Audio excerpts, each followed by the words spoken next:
మరి ఈరోజు శుక్రవారము మరి రాత్రి వేళ సమయంలో మరి కారుమూరి వెంకటేశ్వర గారిని అలాగే మరి బొమ్మ గారిని దేవుడు ప్రేమించి వారికి ఇచ్చిన మరి కుటుంబంలో దేవుడు వారు చేసిన మేలును బట్టి మరి ఈ రోజున మరి కృతజ్ఞతగా ఈ కూడికి ఏర్పాటు చేసుకుని వారికి ఉన్న సమస్యలు చెప్పుకున్నారు, వారికి ఉన్న అనుభవ సాక్ష్యాన్ని కూడా చెప్పారు. కనుక సాక్ష్యము మనం విన్నా వినపోయినా దేవుడు విన్నాడు. ఆయనే మరి పడిపోయిన వారిని ఉద్ధరించే దేవుడు ఆయనే, లేవనెత్తే దేవుడు ఆయనే. కనుక ఆయన తప్ప ఇంకెవరి వల్ల కాదు. కనుక మనం పడిపోకుండా జాగ్రత్తగా చూసుకోమని వాక్యం చదివిస్తుంది. కనుక మనం ఇక్కడి నుంచి అయినా దేవుడు ప్రేమస్వరూపి కనుక ఆయన మనం ఎన్ని చేసినా కూడా మన ఆయన కరుణించి కాపాడుతున్నాడు. దేవుడు ఇంతవరకు ఎంతో కాపాడి కుటుంబాన్ని క్షేమకరంగా ఉంచినందుకు మనందరం ఒకసారి దేవుని స్తోత్రం చెల్లిద్దాం. హల్లెలూయా, హల్లెలూయా, హల్లెలూయా. మరి ఆయన పుట్టుక దినాల్లో ఉన్నాము. నవంబర్ 25 నుంచి డిసెంబర్ 25 వరకు కూడా సెమీ క్రిస్మస్కి అందరూ కూడా పండుగ చేసుకుంటూ ఉంటారు. మరి ఈ పండుగలో మరి ఈరోజు మరి దేవుడు వారు చేసిన మేలు బట్టి మరి ఈరోజు మరి ఇంటి దగ్గర స్టార్ వెలిగించుకుంటున్నారు. కనుక కృతజ్ఞతగా కూటం పెట్టినారు. స్టార్ అంటే నక్షత్రం అందరికి తెలుసు. మరి నక్షత్రాలని దేవుడే చేశాడు, సూర్యచంద్రులు కూడా దేవుడే చేశాడు, సమస్తమును ఆయనే చేశాడు. కనుక ఆ నక్షత్రం దేనికంటే ఆ వెలుగు, ఆ ప్రకాశం మనకు కూడా మన జీవితంలో ఉండాలని, ఆ నక్షత్రాన్ని పోలి ఉండాలని దేవుడు మనలను ఏర్పాటు చేసుకున్నాడు. అందుకే ఎవరు అనేకులు నా వైపు తిప్పుతారో వారందరూ కూడా ఆకాశం జ్యోతుల వలె నక్షత్రాలే ప్రకాశిస్తారని దేవుడు చెప్పాడు. కనుక ఆ నక్షత్రం లాగా స్టార్ లాంటి జీవితం దేవుడు మరి ఈ సంవత్సరంలో మరి ఎన్నో కష్టాలు, ఇబ్బందులు, ఎన్నో సమస్యలు పడిపోయిన ఈ కుటుంబాన్ని దేవుడు లేవనెత్తి రానున్న సంవత్సరంలో మరి స్టార్ లాగా ఈ కుటుంబాన్ని ఆశీర్వదించును గాక. ఆ స్టార్ ఏ విధంగా వెలుగుతుందో వారి జీవితాలు కూడా దేవుడు వెలిగించును గాక. ఇంకా కొద్ది నిమిషాలు దేవుని మాట్లాడదాం. లోకా సువార్త 2వ అధ్యాయము 14 వచ్చిన చదువు తల్లి, మరియమ్మ తల్లి చదువు. ఫోన్లో నామ మరి ఆ మరియమ్మ ఇక్కడ ఇంటికాడ కుటుంబ ప్రార్థనలు ఈ మరియమ్మ చదువమ్మ. సర్వోన్నతమైన స్థలములలో దేవునికి మహిమయు, ఆయనకి ఇష్టలైన మనుషులకు భూమి మీద సమాధానమును కలుగునుగాకని దేవునికి స్తోత్రము చేయొచ్చు. అందరూ కూడా తల్ల వంచి చిన్న ప్రార్థన చేసుకుందాం. సర్వాధికారం దేవ, సర్వశక్తిమంతుడైన దేవ, మీకు వందనాలు. చదవని లేఖనం మీదయ్యా, మీ దాసుడిని నాయన ఎలుపుల్లో ఉండి మీరు మాట్లాడండి అయ్యా. మీ మాటలు అందరూ విని అందరూ జీవితాల్లో సమాధానము, సంతోషము మీరే కలిగించాలని మీ పరద వేడుకుంటూ మీరే బోధించమని యేసుక్రీస్తు నామమున అడుగుతున్నాము తండ్రి, ఆమేన్. మనం చదువుకునే వాక్య భాగము యేసు ప్రభువారు ఆయన జన్మదినము సందర్భముగా ఆయన బెత్లెహేములో ఆయన పుట్టాడు. పసుల తొట్లు ఆయన్ని పరుండబెట్టారు. అప్పుడు గాబ్రియెల్ దేవదూత వచ్చి వారితో మాట్లాడింది. ఎవరితంటే గొర్రెలు కాసుకుంటున్నారు పొలాల్లో, వారితో మాట్లాడారు. మాట్లాడిన దేవదూత మాటలు విన్నారు. విని మరి ఆయన చూడటానికి వాళ్ళు ప్రయాణం అయ్యారు. ఆ తర్వాత మరి మీరు భయపడవద్దని మరి ఆ దేవదూత ఆ గొల్లవారికి చెప్పింది. ఆ తర్వాత మరి పాట పాడారు. ఏమని పాడారంటే, సర్వోన్నతమైన స్థలముల్లో దేవునికి మహిమయు, ఆయనకి ఇష్టమైన ప్రజలకు భూమి మీద సమాధానం. అంటే మనము ఈనాడు చూస్తే మనుషులకి ఇష్టమైనట్టుగా జీవిస్తారు కొంతమంది, అవునా? మనుషులకి ఇష్టమైన జీవితం అది దేవునికి ఇష్టమైంది కాదు. దేవునికి ఇష్టమైన జీవితం మనం జీవించాలి. దేవునికి ఇష్టమైన జీవితం జీవిస్తే ఆ జీవించే కుటుంబానికి ఏమిస్తుంటే సమాధానం ఇస్తాడు. ఈనాడు ఏ కుటుంబాల్లో కూడా సమాధానం లేదు. అమ్మా ఎత్తున్నారా, నిద్రపోతున్నారా? ఏ కుటుంబాల్లో కూడా ఇప్పుడు సమాధానము లేదు. ఎక్కడ చూసినా ఏదో ఒక సమస్య, ఏదో ఒక ఆటంకం, ఏదో ఒక బలహీనత, ఏదో ఒక అప్పు, ఏదో ఒక కుటుంబంలో కొదువు, కొరత, ఎన్నో రకాలుగా ఏ కుటుంబంలో కూడా సమాధానం అంటూ లేదు. దానికి కారణం ఏంటంటే దేవునికి ఇష్టమైన రీతిలో జీవించట్లేదు ఈనాడు ప్రజలు. తనకి ఇష్టం వచ్చినట్టుగా జీవిస్తున్నారు, మనుషులకి ఇష్టం వచ్చినట్టుగా జీవిస్తున్నారు, లోకానికి ఇష్టమైనట్టుగా జీవిస్తున్నారు. మనం లోకానికి ఇష్టమై జీవించినా, మనుషులకి ఇష్టమై జీవించినా, స్నేహితులకి ఇష్టమై జీవించినా, ఆ జీవితంలో దేవునికి ఇష్టం లేకపోతే ఆ ఇంట్లో సమాధానము ఉండదు, ఆ ఇంట్లో సంతోషము ఉండదు, ఆ ఇంట్లో నెమ్మది కూడా ఉండదు. ఆయన పుట్టింది దేనికంటే మనకి ఆయనందు ఎవరైతే ఇష్టలుగా ఉంటారో వారికి సమాధానం ఇవ్వటానికి భూలోకానికి వచ్చాడు. ఆయన భూలోకానికి వచ్చింది దేనికంటే మానవుడు సమాధానం ఇవ్వటానికి వచ్చాడు. మానవుడు సమాధానం ఇవ్వాలంటే ఆయనకి ఇష్టమైన బ్రతుకు మనము బ్రతకాలి. దేవునికి ఇష్టమైన బ్రతుకు ఎప్పుడైతే బ్రతుకుతామో దేవుడు సమాధానాన్ని మనకి పంపిస్తాడు. హల్లెలూయా. ఆయనకి ఇష్టమైన రీతిలో ఉండాలి. ఒక ఆయనకి ఇష్టమైనడంట. ఒక మాట చదవమ్మా. ఎబ్రీ రాసిన పత్రిక 11:5 చూడున్నారా. మనం ఎట్లా ఉండాలనేది ఇక్కడ మనకి జ్ఞాపకం చేసుకుందాము. ఎబ్రీ రాసిన పత్రిక 11:5 చదువునానా. ఎబ్రీ రాసిన పత్రిక విశ్వాసమును బట్టి ఆనోకు మరణము చూడకున్నట్లు కొనిపోబడిను. అతడు కొనిపోబడక మునుపు దేవునికి ఇష్టడై ఉండినని సాక్ష్యము పొందెను. చూసారండి, ఆనోకు దేవునితో 300 ఏళ్ళు నడిచాడు. ఆయన ఆనోకు భూమి మీద నుంచి దేవుని దగ్గర కొనిపోబడక మునుపు, మరణించక మునుపు, కొనిపోబడక మునుపు దేవునికి ఇష్టంగా జీవించని సాక్ష్యం ఇచ్చాడు దేవుడి. స్వతం చెప్పండి. ఆ సాక్ష్యాన్ని పౌలు గారు కూడా చెబుతున్నాడు. దేవునికి ఇష్టంగా బ్రతికాడు ఆనోకు, అందుకని సాక్ష్యం పొందుడు చెబుతున్నాడు. దేవునికి ఇష్టంగా బ్రతకాలి. మరణం చూడకుండా వెళ్ళిపోయాడంట. మరణం అంటే చెప్పండి, మరణం అంటే ఆ రోజు చనిపోకుండా వెళ్ళిపోయాడు అట్టాగు. కానీ ఇప్పుడు మనం ఆయనకి ఇష్టంగా బ్రతికితే మనం కూడా రెండో మరణం చూడకుండా దేవుని రాజ్యంలో ఉందాం గాక. మరణం అనేది ఈ శరీరం మరణం ఉంది. ఈ శరీర మరణం మరణిస్తాం, కానీ రెండో మరణం ఏదంటే అగ్ని ఆరదు, పురుగు సావదు. ఆ మరణం తప్పించుకుని మనం కూడా దేవుని రాజ్యంలో ఆయనకి ఇష్టంగా బతికితే దేవుని రాజ్యాన్ని మరణం కూడా తీసుకెళ్ళను గాక. అందుకే ఆనోకు మరణము చూడక మునుపు, చదువునాను మళ్ళీ, విశ్వాసమును బట్టి ఆనోకు మరణము చూడకున్నట్లు కొనిపోబడ్డా. అంటే కొనిపోబడక మునుపు దేవునికి ఇష్టడై ఉండేనని సాక్ష్యము పొందెను. కాగా కొనిపోయిన కనుక కనపడలేదు, భూమి మీద అయినా లేదు, తీసుకెళ్ళిపోయాడు. ఎన్నేళ్ళు బతికాడు? 365 ఏళ్ళు బతికాడు. 65 ఏళ్ళు భూలోకంలో శరీర సంబంధంగా జీవించాడు. దేవునిలో 300 ఏళ్ళు నడిచాడు. దేవునితో 300 సంవత్సరాలు జీవించాడు.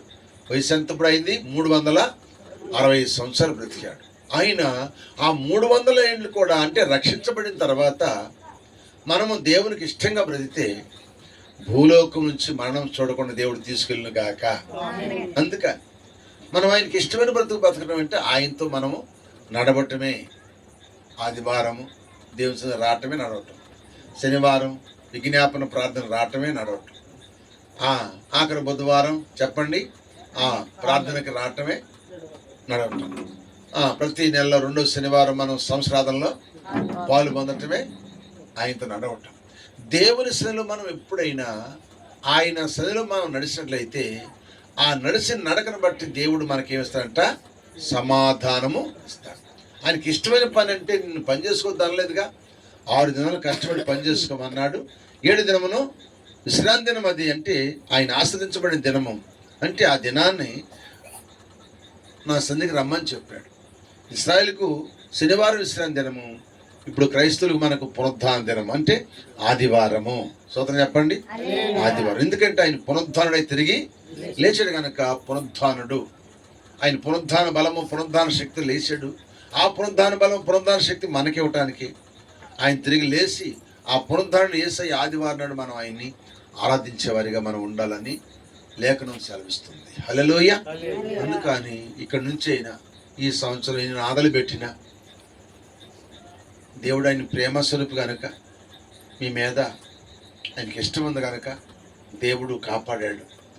వాక్యం తెలుసుకున్న తర్వాత మనము దేవుని శైలిలో మనము గడపటం మనకే ఆశీర్వాదం. ఒక దినము దేవుని మీద గడిపితే మీదంత శ్రేష్టం అన్నాడు. అశ్రేష్టమైన దినాన్ని మనం పోగొట్టుకోవటం వల్లే మనకు సమాధానం ఉండలేదు. సమస్యలు ఎక్కువైపోతున్నాయి, అప్పులు ఎక్కువైపోతున్నాయి, బాధలు ఎక్కువైపోతున్నాయి. కనుక ఇవన్నీ పోవాలంటే ఆయన శైలి నడవటమే. అనోకు దేవునితో నడచెను, అనోకు దేవునితో నడచెను, దేవుడతని కొన్ని పోగా అతడు లేకపోయెను, దేవుడతని కొన్ని పోగా అతడు లేకపోయెను, అతడు లేకపోయెను. అనోకు దేవునితో నడచెను, సమ్మతి పడకుండా ఇరువురు కూడి నడుతురా, సమ్మతి పడకుండా ఇరువురు కూడి నడుతురా, సమాధానమే లేక ప్రయాణించగలుగుదురా, సమాధానమే లేక ప్రయాణించగలుగుదురా, ప్రయాణించగలుగుదురా. అనోకు దేవునితో నడచెను. హల్లెలూయా. ఇప్పుడు సమ్మతి లేకుండా ఇద్దరు మనుషులు నడుతారా? సమ్మతి అంటే ఇద్దరికి ఇష్టమైతే వెళ్తారు, మాటలు చెప్పుకుంటా ఎందరమైనా వెళ్ళిపోతారు ఇద్దరు. సమ్మతి లేకపోతే వెళ్ళలేము. అంటే ఐక్యత లేకపోతే, మనిషిలో సమాధానం లేకపోతే, మనసులో నీ మనసులో ఒక మాట నా మనసులో ఒక మాట పెట్టుకుంటే మనం వెళ్ళలేము. ఒక ఎద్దు వెనక్కి ఒక ఎద్దు ముందుకి లాగితే ఏముందా బండి ఆడే ఉండింది. రెండు కలిసిన లాగితే బండి వెళ్ళిపోతాం. నేను స్తోత్రం చెప్పండి. అలాగే మనం కూడా సమ్మతిగా నడవాలి. దేవునితో నడిచాడు, భార్య బిడ్డలతో కాపురం చేస్తూనే ఉన్నాడు ఆయన. అనోకు గారు కుమారులు కుమార్తెలు కంటూనే ఏంటంటే దేవునితో నడిచాడు. ఆయన నడచాలి. మనం కూడా దేవుని నడవండి, సమాధానం దేవుడు ఇచ్చును గాక. ఆ సమాధానం కోసమే సర్వోత్తమైన స్థలములో ఆయన మహిమ, భూమి మీద ఆయనకి ఇష్టమైన ప్రజలకు సమాధానము. మనం ఎవరికి ఇష్టంగా జీవించాలి? మనము యేసయ్యకి ఇష్టమైన జీవితం మనం జీవిస్తే దేవుడు మన సమాధానము ఇస్తాడు. యేసయ్యకి ఇష్టమైనది కనుక ఇప్పుడు మరణం చూడకుండా ఆనుకుని తీసుకెళ్ళిపోయాడు. యేసయ్యకి ఇష్టమైన ఇంకో మనిషి మీకు జ్ఞాపకం చేస్తాను. చూడండి, యోహాను సువార్త 20:19 చదువు. యోహాను సువార్త 20:19 స్టార్ అయింది చూడమని. ఆదివారం యోహాను సువార్త 20:19 ఏముంది? ఆదివారము సాయంకాలం శిష్యులు యూదులకు భయపడి తాము కూడి ఉన్న ఇంట్లో మూసుకుని ఉండగా యేసయ్య వచ్చి మధ్య నిలిచి మీకు సమాధానము. హల్లెలూయా. చూసారండి, దేవునికి తన శిష్యులంటే ఇష్టం. ఎందుకంటే ఆయనతో పాటు వాళ్ళు నడిచారు కనుక కష్టాలు బాధలు ఆయనతో ఉన్నారు. అన్ని విడిచిపెట్టి ఆయనతో జీవించారు. వాళ్ళు విడిచిపెట్టారు, పడవలు విడిచిపెట్టారు, అన్ని విడిచిపెట్టి దేవుని వెంబడించారు కనుక ఇప్పుడు ఆయన వెళ్ళిపోతే భయం వేసింది. యేసయ్యని చంపేశారు, మన్న కూడా చంపేస్తారని భయముతో వాళ్ళు ఒక ఇంట్లో కూర్చుని ఆదివారం పూట తలుపేసుకున్నారంట భయముతో.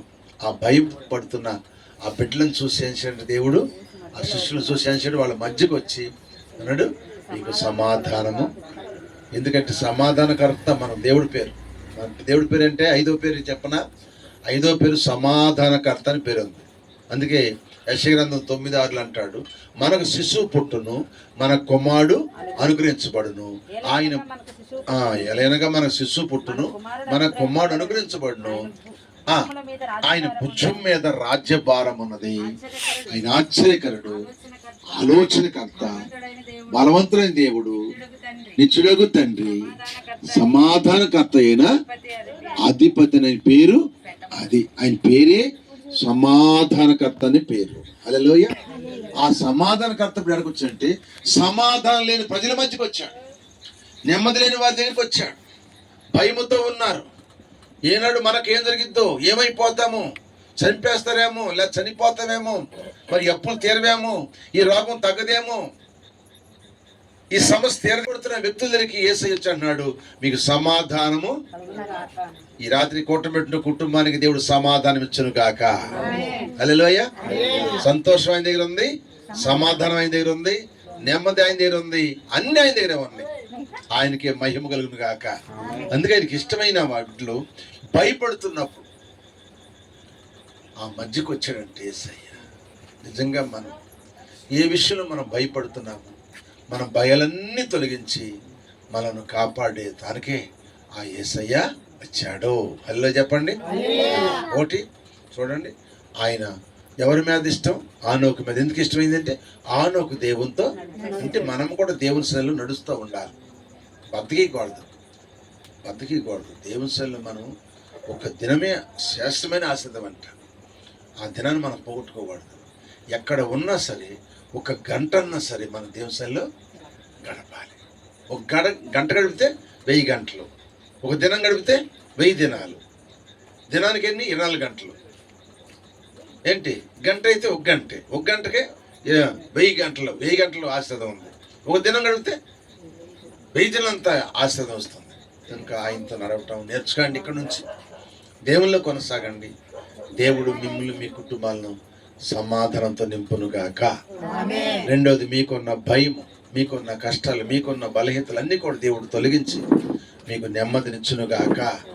అందుకే ఆయన ఈ లోకానికి వచ్చాడు. ఎవరు అయినా? యేసుక్రీస్తు. యేసు అనగా రక్షకుడు, క్రీస్తు అంటే అభిషిక్తుడు. ఆయన ఎక్కడి నుంచి వచ్చాడు? ఆకాశ మహాకాశ పరమాకాశంలో తండ్రి కుడి పార్వశంలో ఉన్న కుమారుడు ఈ లోకానికి దేవుడే పంపించాడు. ఆయనందు మనము ఇష్టంగా బతుకుతాము. ఆయనకి ఇష్టంగా బతికమనుకో, నువ్వు ఎదురుగిన దేవుడు నీకు ఇస్తాడు. అందుకే అంటాడు యోహాను సువార్త 15 అంటాడు, నా యందు మీరు, మీ యందు నా మాటలు నిలిచినలా మీకు ఏది ఇష్టమో అది, మీకు ఏది ఇష్టం అడగండి.